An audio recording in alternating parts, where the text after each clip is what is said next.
আল্লাহ রসুল সাল্লাল্লাহু আলাইহি ওয়াসাল্লাম কি সাংবাদিক ছিলেন? আমির হামজা সাহেব আল্লাহ রসুল সাল্লাল্লাহু আলাইহি ওয়াসাল্লামকে সাংবাদিক বলেছেন। কোন শব্দের মিনিং বোঝাতে গিয়ে মুহাম্মদ সাল্লাল্লাহু আলাইহি ওয়াসাল্লামকে সাংবাদিক বলে মুহাম্মদ সাল্লাল্লাহু আলাইহি ওয়াসাল্লামের শান মানকে ক্ষুণ্ণ করলেন? হ্যাঁ প্রিয় দর্শক, যেহেতু বিষয়টি নিয়ে তুমুল আকারে আলোচনা ও সমালোচনা হচ্ছে, সুতরাং সেই বিষয়ের তাহকিকাত ও গভীরতা সম্পর্কে আলোচনা করারই একটি মনস্থ করেছি। প্রিয় দর্শক, যদি ভিডিওটি শুরু করে থাকেন অবশ্যই দেখতে থাকুন, অনেক কিছু জানতে পারবেন। চলুন তাহলে শুরু করি। আর নাবিয়্যু শব্দটি নবুয়াত থেকেও আসতে পারে, নাবাউন থেকেও আসতে পারে।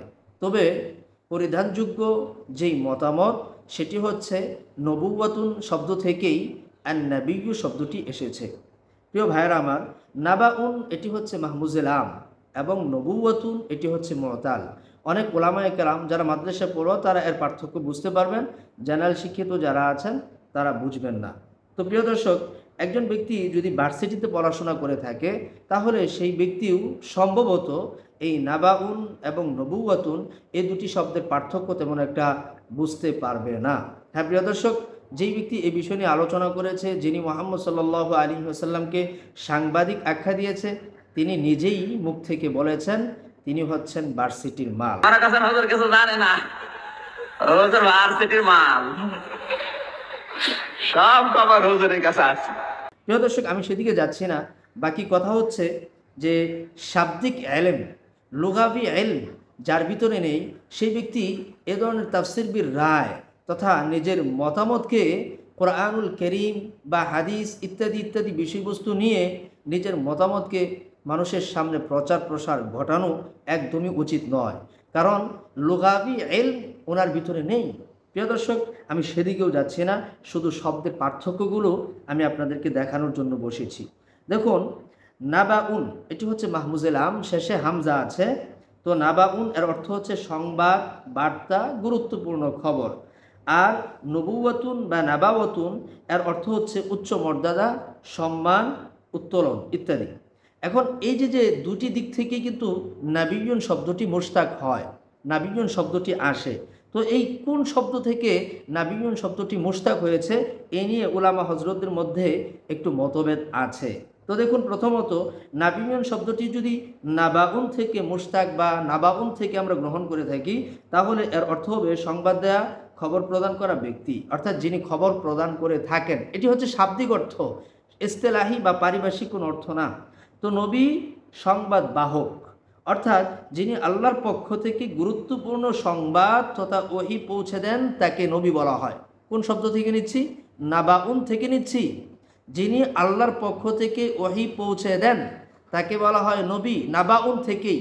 মুতলাকভাবে নেওয়ার কোনো সুযোগ নেই। মুতলাকভাবে মানুষের ক্ষেত্রে, অন্যান্য মানুষের ক্ষেত্রে নিতে পারবেন, বাকি মুহাম্মদ সাল্লাল্লাহু আলাইহি ওয়াসাল্লামের ক্ষেত্রে নেওয়ার কোনো সুযোগ নেই। প্রমাণ, কোরআনুল কারীমের মধ্যে এই নাবাউন শব্দ থেকে সংবাদ দেয়ার, বার্তা দেয়ার আদেশসূচক বাক্য এসেছে। আল্লাহ সূরা আল হিজর তথা 15 নম্বর সূরার 49 নম্বর আয়াতে কারিমার মধ্যে বলেন, নাব্বি ইবাদি আন্নী আনাল গফুরুর রহিম, আমার বান্দাদের সংবাদ দাও। নাব্বি এটি আদেশসূচক বাক্য। তাই অনেক ভাষাবিদ বলেন নবী মানে আল্লাহর খবর প্রদানকারী, আল্লাহর খবর প্রদানকারী। সুতরাং আমির হামজা সাহেব যদি বলতেন যে নবী মুহাম্মদ সাল্লাল্লাহু আলাইহি ওয়াসাল্লাম আল্লাহর পক্ষ থেকে সংবাদ প্রদানকারী, বার্তা প্রদানকারী, কোনো সমস্যা ছিল না। কিন্তু তিনি কি বলেছেন যে নাবাউন থেকে নবী, যেহেতু রসুল সাল্লাল্লাহু আলাইহি ওয়াসাল্লাম সংবাদ প্রচার প্রসার করেছেন, সুতরাং নবী মুহাম্মদ সাল্লাল্লাহু আলাইহি ওয়াসাল্লাম সাংবাদিক ছিলেন। এই জায়গায় তিনি ভুল করেছেন। প্রিয় ভাইয়ের আমার, এখন দেখুন দ্বিতীয় মত, অর্থাৎ আন নাবিয়্যু শব্দটি কোথা থেকে এসেছে।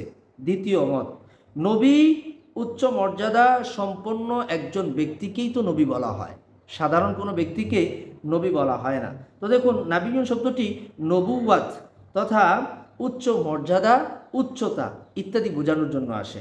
অর্থাৎ নবী মানে হচ্ছে উচ্চ মর্যাদা সম্পন্ন ব্যক্তি, যিনি অন্যদের চেয়ে আল্লাহর নিকট অধিক শ্রেষ্ঠ ও সম্মানিত। ইবনে ফারিস, রাগিব আল আসফাহানি ও ইমাম কুরতুবী সহ আরও বহু আরবি ভাষাবিদ একথা বলেছেন যে আন নাবিয়্যু মুশতাক্কুন মিনান নুবুওয়া ওয়া হিয়া আর রাফআ। নবী এ শব্দটি নবুওয়াত থেকে মুশতাক হয়েছে, নবুওয়াত থেকে গৃহীত হয়েছে, ওয়া হিয়া আর রাফআ, যার অর্থ হচ্ছে উচ্চ মর্যাদা। নবী শব্দটি এই নবুওয়াত থেকেই এসেছেন। ইবনে ফারিস, রাগিব আল আসফাহানি, ইমাম কুরতুবি, এ সমস্ত আহলুল লুগা যিনারা আছেন তারা এই ধরনের ভাষা বা এ ধরনের বক্তব্য এখানে উপস্থাপন করেছেন।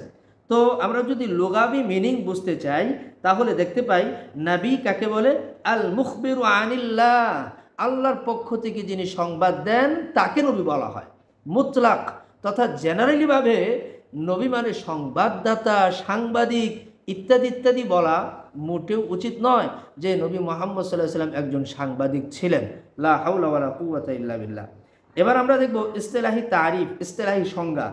আন নাবিয়্যু হুয়াল ইনসান, কে বলেছেন? আল্লামা জুরজানি আত-তারিফাত নামক কিতাবের মধ্যে বলেছেন আন নাবিয়্যু হুয়াল ইনসান আল্লাযী আওহাল্লাহু ইলাইহি বিশরইন লিআমালি নাফসিহি আও লিতাবলীগি গায়রিহি। নবী হলেন সেই মানুষ যাকে আল্লাহ এমন শরীয়ত দ্বারা ওহী প্রদান করেন যা হয় নিজে অনুসরণের জন্য অথবা অন্যদের জানানোর জন্য। প্রিয় ভাইয়েরা আমার, আমি আপনাদের সামনে তুলে ধরেছি আন নাবিয়্যু শব্দটি দুটি শব্দ থেকেই এই আন নাবিয়্যু শব্দটি দুটি দিক থেকেই আসতে পারে।